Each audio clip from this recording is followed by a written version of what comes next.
Friends எல்லோரும் எப்படி இருக்கீங்க? நல்லா இருப்பீங்கன்னு நினைக்கிறேன். நான் எங்கே வந்திருக்கேன் தெரியுமா? ஹோட்டலுக்கு தான். பார்த்தோன்னே தெரிஞ்சிருக்கும். ட்ரீட்டு தாங்க. சூப்பில் ஆரம்பித்தாங்க. நமக்கு அந்த சூப்புலலாம் கையை வச்சா வயிறு ரொம்பிடும். அதனால் வேண்டாம்னு சொல்லிட்டு ஸ்பூனில் தான் சாப்பிட்ணுன்னு ஒரு இன்ட்டு கொடுக்க, என்னாலலாம் முடியாதுப்பா ஸ்பூனா. சரி அதுக்குள்ளே நான்வெஜ் பிளேட் வந்துருச்சுங்க. பார்த்தோன்னே வயிற்று ரொம்பிருச்சு. சரி சரி என் பிளேட்டில் ஒன்று ஒன்றா வைங்க அப்படின்னு நான் சொல்ல, ஒன்று வச்ச உடனே ஸ்பூனில் சாப்பிடுன்னு எனக்கு டாஸ்க்கு கொடுக்க, என்னால் முடியாது போங்கடா, வாய்க்கும் கைக்கும் தான் வேலை, அந்த வேலையை நம்ம பார்ப்போம். நான் சாப்பிட்டு பின்னாடி திரும்பி பார்த்தா ஒருத்தர் நம்மளையே லுக்குற மாதிரி இருந்துச்சு. சரி சோத்தில் தான் நம்ம கையை வைக்கணும்னு சொல்லிட்டு ஃப்ரைட் ரைஸில் கையை வச்சாங்க. சாப்பிட்டு முடிச்சா எவனாவது சப்பாத்திலையும் குருமாலையும் கையை வைப்பானா? நோ நோ நோ, இதெல்லாம் சாப்பிட்டு என்னால் வயிற்று ரொப்ப முடியாது, பிரியாணியில் கையை வைக்கிறேன்ட்டு நெக்ஸ்ட்டு நான் அதில் கையை வைக்க பரோட்டா சாப்பிட்டா வயிறு ஃபுல்லாயிரும் பூர்ணி, அதை சாப்பிடாத நீ ஏன் வயிறு சொல்ல.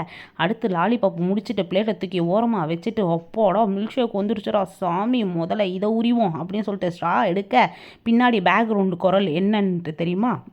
எருமை கையை கழுவிட்டு தின்னு அப்படின்னு சொல்ல, சே இதை மறந்துட்டோமே கொஞ்ச நேரத்தில் அப்படின்னு சொல்லி உட்காந்த இடத்துலேருந்தே கையை கழுவி முடிக்க, அடுத்து உரின்னு உறிஞ்சா காலியாக போகுதுன்னு மனசுக்குள்ளே.